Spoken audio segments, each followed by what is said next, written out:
Wait, how old are you? I'm 29. Wait until you're 35. Your whole fucking body will be popping.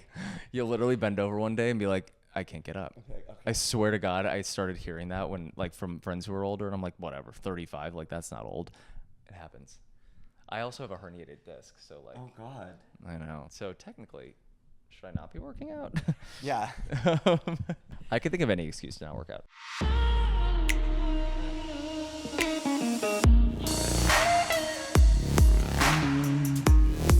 I've got to tell you something. Take me off speaker. Well, you might have seen my next guest on a workout bike or eating clear foods. He's a content creator, foodie, fitness enthusiast. Matt Peterson, thank you so much for being on Take Me Off Speaker. Oh my God. Thank you for taking me off speaker and for having me in here. Also, can we just take a second? Sorry to interrupt you. I know this is your podcast and now I'm just going away, but you don't understand we're filming in his apartment and it's the most aesthetic, beautiful thing I've seen. Stop. Yeah. Thank you. I'm supposed to be kissing your ass on this. No, I'm really impressed. Like, I want you to come. Like, I also want to put a little staircase in my house now. Like, I'm really into it. Are you in a loft or like a regular, like? I'm in a regular, but like maybe I could build a loft. Build a Anything loft up possible. there. Yeah, do you have high Anything ceilings? I actually do have a really high ceiling, so I think there's probably something I could build in there. Honestly, like, I thought that living in a loft was going to be terrible.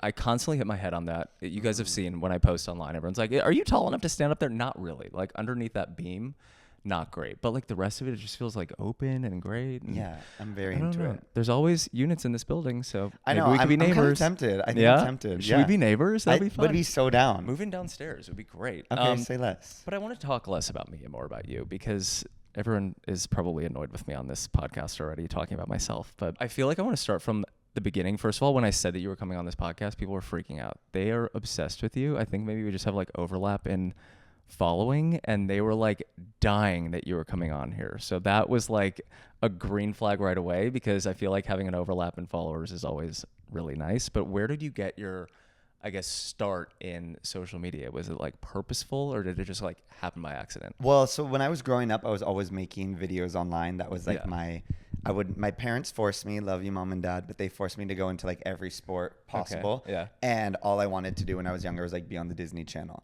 And so since I couldn't, love that. Like seriously, I wrote on Sharpie on my walls, like Hollywood, like one day I'm going to be in Hollywood. It's manifesting.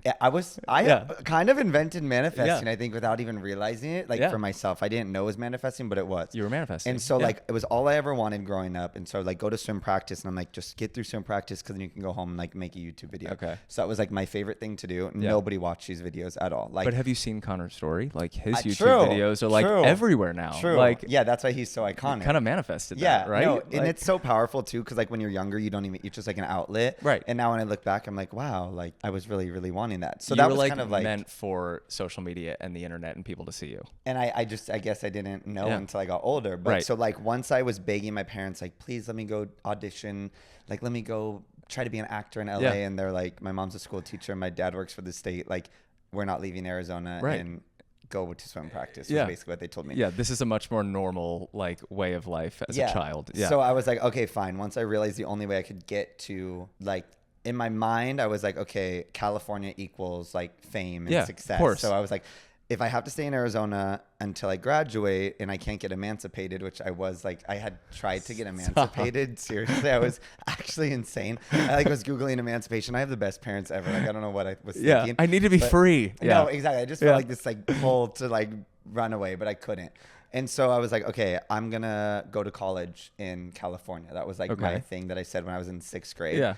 And so I was like obsessed with Ryan Seacrest and watching American Idol. Okay. And so I Googled like, how did Ryan Seacrest get famous? And it was like, he studied broadcast journalism. And so like as a 6th grader, I was like, I'm going to study broadcast journalism. Like, I was just like, I just attached myself to like these ideas. Yeah. And so then I was like so determined to just study broadcast journalism. I was like hosting like random things like elementary school news and middle school news. I had like different segments. And you stuff. were the guy who was like on the screen in the morning during the announcements. 100%. I love that so much. And like in elementary school, then I would have to like throw it to my principal, and my principal would be like, "Have a great day." Actually, it stuck with me so much. He would end every segment, Dr. Fox. He'd be like, "Have a great day or not. The choice is up to you." That's such a good line. Such a powerful line. It is. And like the day is like what you make it. And you can decide to wake up and have a shit day, or you can wake up and just like, okay, everything in the world might be shit, but I'm going to have a great day. Yeah. Right. So like Dr. Fox was just instilling that. So lots of manifestations when I was younger. But so then my first day of high school, I walked into like the college admissions office or whatever. Okay. Because we had a person that helped you like figure out your college thing. And I feel like I'm having like flashbacks of my own childhood. No, is this, is this basically what you did too? And so I like walked in and I was like, I need to study broadcast journalism like in college. Yeah. And she was like, okay, well, you need to get through high school first. Right, so like come back at junior one step year. at a time. Yeah. Yeah. So then I was like, that was kind of my whole thing that I was like so determined to do. Yeah. And I was like making YouTube videos, whatever, ended up going to school for broadcast journalism. Okay. And then when I graduated, it was a pandemic. Got it. And so I was like, well, what am I going to do? And TikTok was kind of blowing up. So I'm like, let me like experiment. Do this. Yeah. But wait, go back when you were making these YouTube videos. Because I know what your content is now, but like, what were you actually posting on YouTube during that time? And like, who was watching it? Do your friends even know that you were doing this? Okay, so when I was really, really young, I had like a channel. This is really exposing myself. I need to find these videos. Here we go. I had a channel called Maddie Cyrus. Oh my God, I love would do this. like Miley Cyrus reviews. Mm-hmm. Like I would be the first person to go to Walmart and like get her like Time of Our Life CD, and I would review it. Or like I would go like when she was dating this like 18-year-old Justin. I forget what his name is, but like they'd be in a magazine and I would like go get the magazine and be like, they were running, like they went on a run today. Like I would like basically you were like do Miley Cyrus journalism. News. Yes. Miley Cyrus News Network. Right. On my own thing. That channel eventually evolved. And as a channel would. And I started doing like a segment called Matt's Corner. Okay. And I would do like positive like news. Yeah. About like that's happening in the world. Amazing. And so like that was kind of the first YouTube. Got it. How many years ago was that? Like how old were you when you were doing that? I mean, I don't even know, like fifth grade, sixth grade. I love that so much. But it's actually like wild to see how like something that you're looking back at and you're like, it was so like silly and whatever I was doing then was like, it's so different. But like, it's not. Like you were really just like kind of preparing for what was next, which is now like you've exploded on social media. It's like actually wild though how that kind of in a way led to this, because you were familiarizing yourself with a platform, and obviously like these platforms grow and change and they're constantly, I mean, before we started filming we're like, oh my God, these apps are constantly changing. But how did that, I guess, help you transition into what you're posting now? Because there has to be some sort of correlation where you're like, I know how to build an audience regardless of if you're talking about Miley Cyrus or talking about clear foods or foods that rhyme or what. I want you to explain that, by the way, to everyone. 100%. Yeah. But I think one thing that's really interesting is that like when I was in college studying broadcast is like your professors were always, they really wanted me to report on, like you go to broadcast to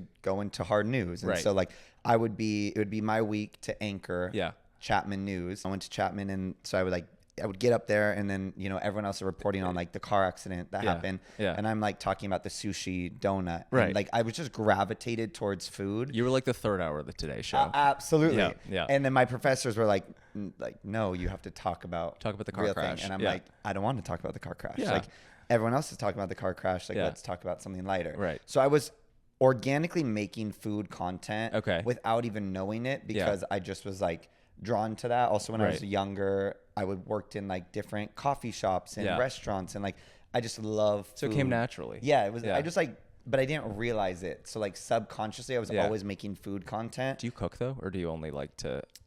Recently, I've gotten into my like cooking era. Yeah. Now I'm really into cooking. Okay. I feel like you don't cook, because I opened up your gives you fridge that and it's giving what I used to give, which is drinks only. Did I just get called out? Yeah, but I love that for you. Like, do you not cook? I'm so good at ordering in. Okay. That was a great answer. I was about to be like, oh wait, he's good at cooking. No. I'm okay. The funniest is like I designed the apartment and I was like adamant about. I was like, I want a beautiful kitchen, and everyone was like, I didn't realize you cooked, and I don't cook, but I still want to look at a nice kitchen. 1,000%. But no, I would be lying if I said I've turned that oven on more than twice.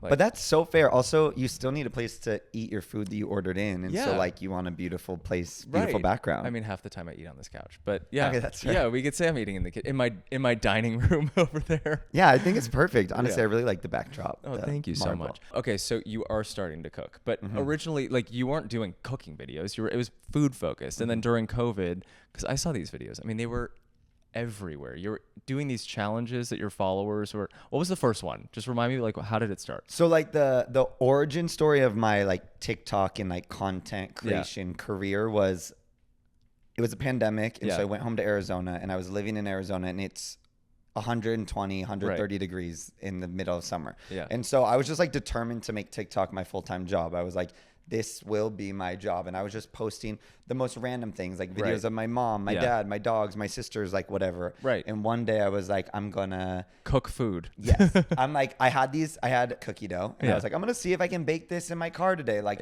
seriously not thinking anything of it. Right. And I did it, and the video blew up. It had 1 million views. Well, because it's also just such a weird, like, can he? Like, you want to watch the whole video. It's kind of genius. Like, getting people to, like, stay until the end was the key to getting and then engagement. I was such a rage baiter, because like I would make you stay to the end, and I'd be like, come back for part 2.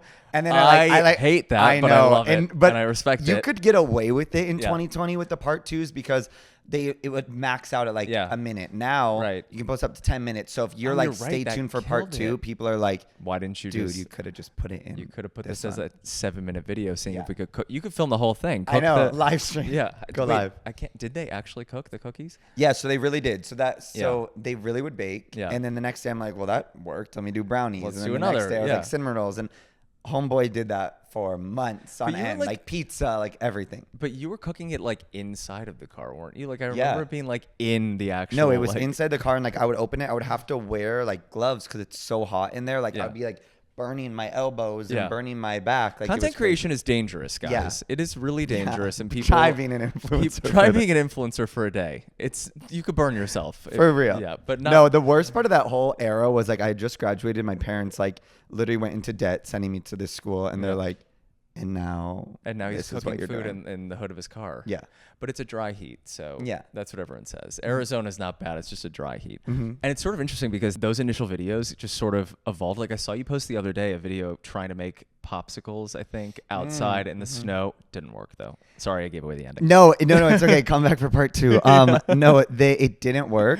But yeah, like it's still you can take the boy out of Arizona, but like you can't take the car baking out of the boy. Like I will forever be doing that. Right. I did at Coachella. Beck and I went to London or Paris, and we were baking. Oh, I've seen the videos. Croissants in Paris. Like I love doing that because it's fun. Yeah. And I think like the biggest thing about content in general, and like when I close my eyes and I think back about the kid like making Miley Cyrus videos and whatever, like I've always just loved lighthearted content. Like that's all I've ever been gravitated towards. Yeah, and I think a lot of people gravitate towards that because there's so much. I mean, I get myself on these like rabbit holes on social media sometimes, and I'm like, how do I get out of this? Like, why am I only seeing like this one content bucket? I don't want it anymore. And they're always like the videos you don't want to see.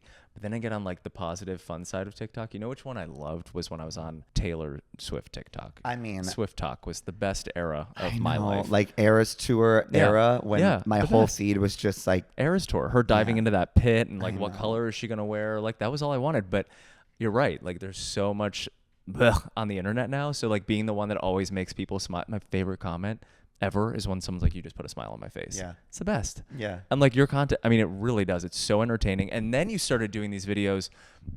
How did you get involved with like because you ask your followers to pick certain foods, like you did the ones that rhyme, you did yellow food, the clear food was the weirdest thing I've ever seen. Thank you. That was so weird. That was the highlight of my life. It was so good. But like, how did that start? I got to the challenges because I had built 1.5 million followers on baking food in my car. Yeah. And then I was in LA, and also like it was gonna then become winter time, and I'm like, well, now what? So I made a video being like, you guys, I don't think I can bake in my car anymore. Yeah. But tomorrow I want you to tell me what to eat for a day. Easy. And so someone commented like, oh, you should eat green food for breakfast. So I just went and I was like, I'm gonna eat green food for breakfast and lunch today. Yeah. And that video got 3 million views. So then the next comment was like, you should do red food tomorrow. So I'm like, I'm going to do great. red food. And like, I just kept continuing Like, there's on. a lot of colors. You could pull that off for a while. Exactly. That's great. Low key, I feel like I should go back to the colors because it's like Why fun. don't you? It's easy. Yeah, maybe I should. Yeah. I mean, it's easier than clear foods. That was. Yeah. So that was when things really started to amp it up. But that was also one of the most rewarding. Was that like, the hardest moments. one? What was the hardest one? I think clear foods, but like it was so rewarding because it was so hard to do. Yeah. And then it blew up. So I was like that feeling was just like such a rush. Yeah. It's such like original content too. Like, you're not seeing anyone else doing that. So that's also like entertaining. I feel like I fall victim to it all the time. There's so many like trend creators that like you just kind of hop on the trend, but you've really done such a good job of like creating your own like niche and trend. Like, it's something that everyone would want to watch. It's so entertaining, but you're also, as much as you're into food, you're also into fitness. Have you always been into fitness, or is it just because you're like, okay, well, I'm talking about food all the time, I should be working out also? No, it's so funny because like even as I tell my story and like swim practice and like my parents putting me into sports, I'm so grateful that happened because like it really instilled this like love of working out. And I think like my mom is the coolest, like most fit person ever. She was a school teacher. She'd wake up at 4 a.m. Go on runs in the pitch black dark and then go lift weights and then come home and get us breakfast and then go drive 2 hours to go teach Moms school. Like, can do it all. She was so iconic and I just always grew up. And my dad is like a huge tennis, like loves like both of my parents just love working out. So you grew up in an active family. Yeah. My sister did gymnastics. My other sister swam. Like everyone, we all just like had sports instilled into us. And so I think that like, as I've gotten older, it really became like my hobby. And when I was in high school, we would go to like the spin studio and I had people there that I loved so much. Okay, well, you brought it up, not me, but I've seen you a few times on a spin bike, and I don't understand how your legs move that fast. Well, how does that happen? Because my legs would fall off. You were a SoulCycle instructor, weren't you? Yeah. So I started in high school. So in high school, I started teaching at this place in Arizona. It was called the Madison. Okay. And it was called Party on a Bike. Okay. So like I'd bring my high school friends. My goal was to be like the youngest spin instructor. Yeah. So I'd bring my high school friends. I would shoot off confetti cannons. Like I was doing crazy things. Was this like before SoulCycle was a thing, or was this during SoulCycle? SoulCycle was still a thing, but not in Arizona. Got it. So like I think that was more like New York, LA. Yeah. Like they were kind of the OG. Right. Miami. Yeah. Right. People. Yeah. And in Arizona there wasn't. So there was a place called the Madison. Got it. And sometimes like the spin-off ones are almost more fun because they didn't have to stick to like the SoulCycle like beat of the whole thing. Totally. I don't even think I had ever gone to a SoulCycle class like when I was teaching there. That was like not. Yeah. I just like there was this girl Brittany Golding and Lindsay Rubin. Like they were like my like people that I would always go to, and I'm like I want to be like them. Like that's so fun. Those classes were so fun. I used to be truly like addicted to SoulCycle. Like I couldn't get enough of it, but I was never. There were like certain instructors that I was like not gonna take that class. Like this one guy Sam Y. Couldn't take his class. I'm like, I will die if I get into this class. But I made the mistake of taking it once, and I sat like all the way in the back. It was the hardest thing I think I've ever done in my life. You take this class, and I see it all the time because they are like always viral on social media, mainly because number one, everyone is hot, and number two, they're just such intense workouts. Army, is that what it's called? Yeah. What is the deal with that class, and is it as hard as it looks? It's so hard, but it is so fun. Like you should come with me because it really. Yeah, we're not doing that. We should. Let's go do a live podcast from there. I think we shouldn't, but I will happily watch all the videos. I think I would be humiliated, number one, and then also drop dead. Like it would. You wouldn't. You wouldn't. It's also. It's like. It's just so fun because it always evolves. So it's. I think that's why I love it so much, and it's like. You never get better at it. Mm-hmm. Well, you do get better, but it's like then right when I like even just yesterday. So they treat it like programs. Okay. So just yesterday was like the game day of this program we've been doing for 12 weeks. And like we're literally sprinting on the bike and like throwing punches. And then yesterday he's like, oh, grab a weight. So it's like now this movement that I was like finally feeling good about. I have a 5-pound weight in my hand and I'm like sprinting and doing punches. So it's like it's always just evolving. Yeah, so you know really what? Fun. I realize we have such different ideas of fun. No, it's really fun. It is. You know what I think is fun? Sitting on a beach. Okay, that's fair. But like it's also fun to sit on a beach after you get a good spin class. Yeah, with a 6-pack. Yeah, like, that always makes it more fun. Fair.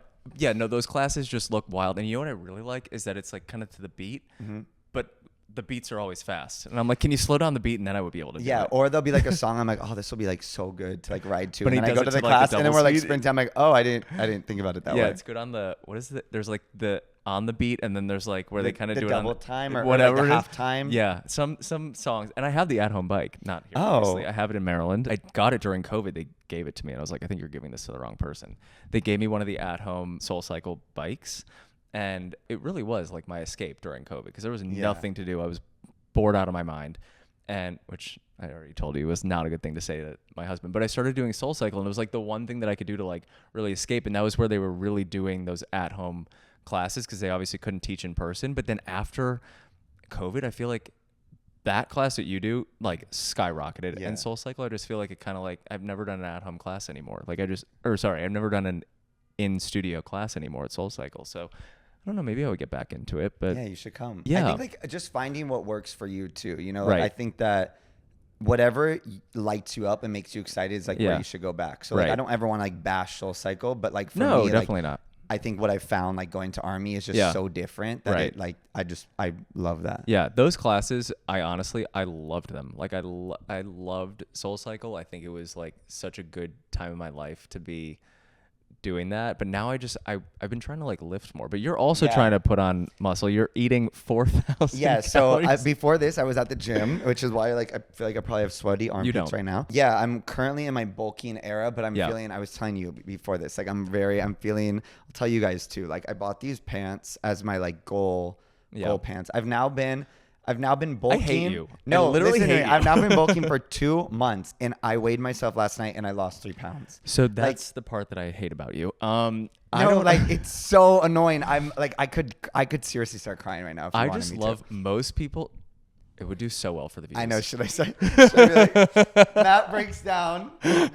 Cry into the camera. No, like cry. Honestly, I'm like, hurry, give me water. No, like I am. It's annoying. Yeah, and I just annoying. don't know how long I can do this for. Like I am so like to be so hyper focused on food in a different way. Yeah. Like I just don't know. Have you always been like skinny though, or like was this just like an adult thing? Where I think I had a really weird relationship, and I think that this has come in like a really beautiful time for me. Like I think as I reflect on my relationship with food, like I think it was a little. Like I was almost like afraid of food. Right. I was like, oh, I can't have this or I can't have this. Where now I'm so the opposite. I'm like, and it's giving me this like food. People always say like food freedom. Yeah. Like I feel like, and I always would like roll my eyes at that. I'm like, whatever. But now I'm like, oh, there is like freedom in not being afraid of food and like not like treating stressed it as fuel. about what you're eating. Yeah. And you're right. It is fuel. It's exactly what your body needs to like feel good. Like I know when I work out and I haven't had anything for the day, I'm like, oh shit, I feel like I'm going to die. I feel like I'm going to like keel over and die right now. But if I have like an actual good breakfast, I don't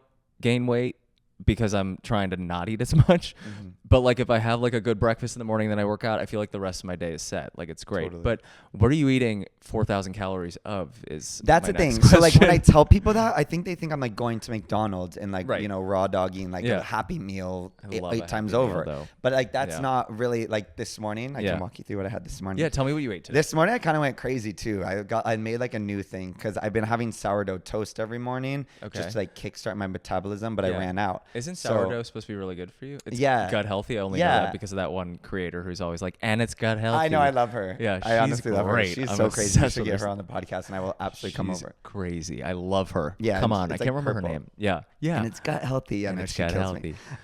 She actually kills me. Wait, now I'm really distracted. Okay, yeah. This morning I ran out of sourdough, so I made like banana pancakes. So I did a cup of oats. Yeah. Smash up a banana, 2 eggs, and 2 scoops of whey protein. Okay, so it's like high protein. Yeah, it's all high protein. Yeah. And then after that, I had my second breakfast, which was 4 eggs, a cup of cottage cheese, and I mixed that up with turkey. You had 2 breakfasts? Yeah, but I feel like I'm slacking on my carbs because typically I put that on 2 pieces of toast. Yeah. But I ate all my toast yesterday and I didn't have time. You know what? If I had 2 breakfasts in a day, I would gain 4,000 pounds. See, that I don't think that's true. No, I would. Now I'm learning. I'm like, I don't think that's true. I think that we gain more weight not eating. Yeah. No, that's because your body and your metabolism go completely out of whack. I actually started ordering because I told you I don't cook. Actually, you told me that I don't cook, which was true. I started ordering from this company called Beast Village. Oh. And they're like high protein, like all of the, what is it called? Macros? Is that what it's called? Yeah, yeah. It's all kind of like perfect so that if you're trying to put on muscle or whatever, it's supposed to be better for you and like better than ordering in from a restaurant because I'm very good at ordering in from a restaurant. But when you order in from a restaurant, it's all like high salt, high sugar, like you feel like death afterwards.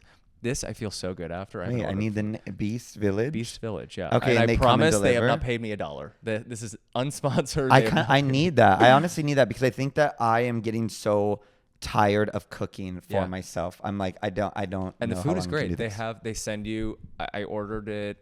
When do I order it? I usually order it on like a Sunday, and then they deliver it to your door on a Monday. It's mostly like you microwave it.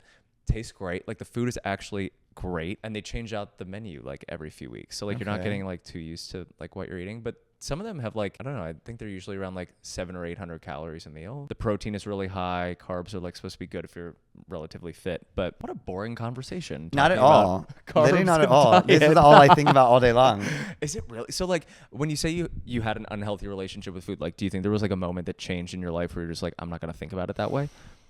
Or is it just like an evolution? I think it's an evolution and also an evolution of my goals. I also think that as you get older, like I don't know what has happened recently, but have been the iPhone, is like shows you these old pictures of yourself all the time. Yeah. And I'm like, I think I'm just looking at them so differently now. It was like, whoa, like I can't believe I looked like that. And like I did not see what I looked like at the time. The craziest is that you can go back in time basically and see exactly like I realized, I told you I was on a GLP.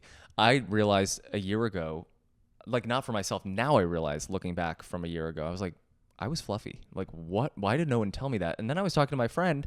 She's like, I told you looked beefy. And I'm like, beefy, I hear in my head. And I'm like, that's not bad. Beefy makes me think I was like beefed up. She was like in a nice way calling me fat. Interesting. And I'm like, I'm 35. I can take it. If I'm looking fat, just be like, Eric, you're looking chunky. Like you need to lose weight. Like I need to be told that. And now like I look back at those photos and I'm like, thank God I've like gotten my diet in check and whatever on a GLP-1. And I feel so much better about myself. Honestly, like life is just, it's all about feeling good. But you know what I think makes me feel good is knowing that you love Miley Cyrus. I can talk about Miley any day, anytime. Okay, well, we're here, so we might as well talk about her now. You invited her to prom? Mm-hmm.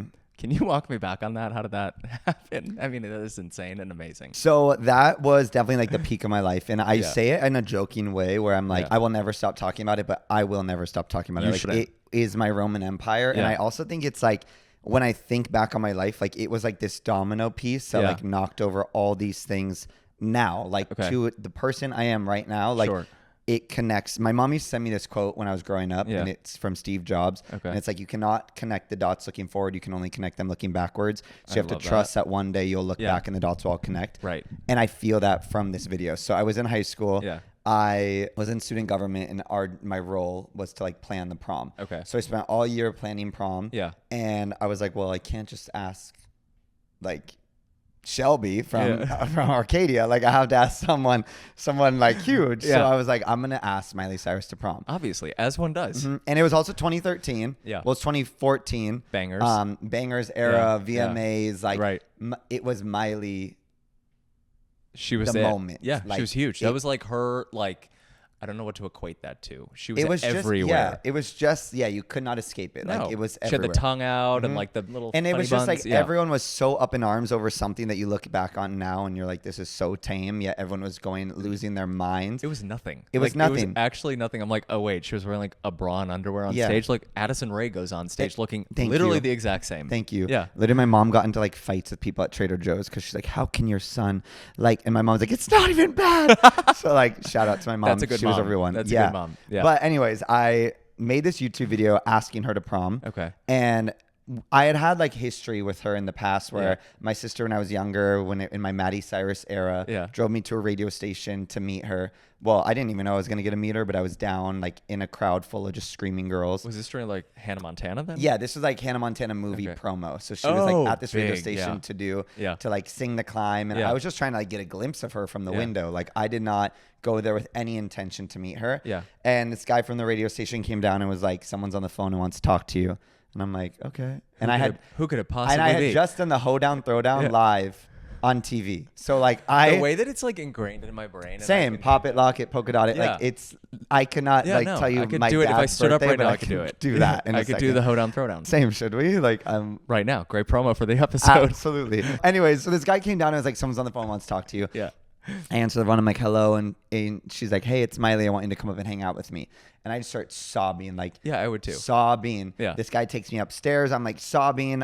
I'm trying to talk to her live on the radio. It's like the most embarrassing clip ever. I'm like, I like your episode. And she's like, what episode? And I'm like, the one with your dad. Like, her dad's in every episode. Yeah. Like, I don't know. I seriously had this is talking about Hannah Montana. Yes. I was like, I like your episode. She's like, what episode? Which one? And I go, the one with your dad. The dad is in every single Billy episode. Ray Cyrus, the one who's like her co-star. Yeah. The second main character of the show.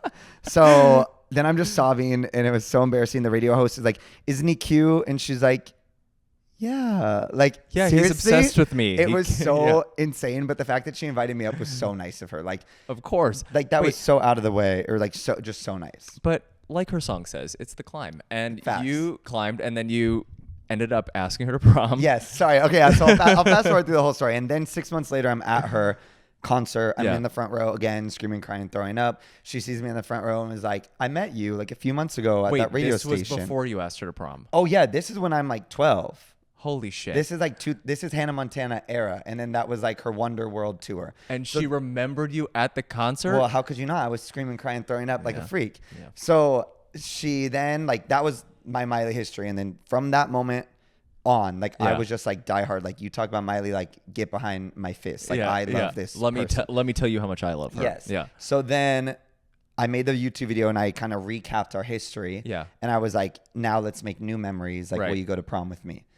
I posted the YouTube video. Yeah. Obviously, it was a very different time in news because it blew up like to new extremes. I had like E-News outside my high school. Like, it was so crazy. I vaguely remember this. Like, it was so fun. Yeah. And so she was on the Bangers tour. Yeah. She couldn't go to prom with me, but she sent out a tweet and was like, you should come to my show and hang out with me. She invited you to the show. So we went to the show, and then she's like, don't forget a corsage. I iron on 100 of her tongues onto like my tuxedo.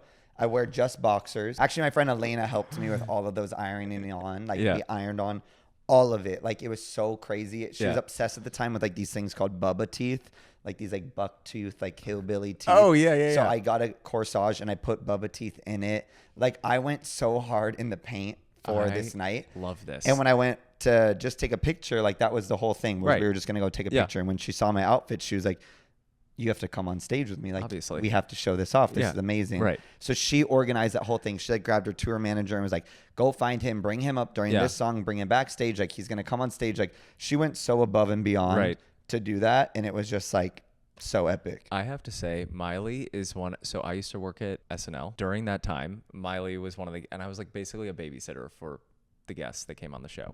It was the coolest job ever. You get paid nothing, but it was the coolest job ever. And one of the people that came on was Miley. She was so incredible. Like, I just have so much respect for someone who treats everyone around her like they're her equal. Like, no one was beneath her. She knew everyone's names. She spoke to everyone like they were actually people. And then in the end, which was so annoying, there were 3 pages on the assignment. I was in the NBC page program.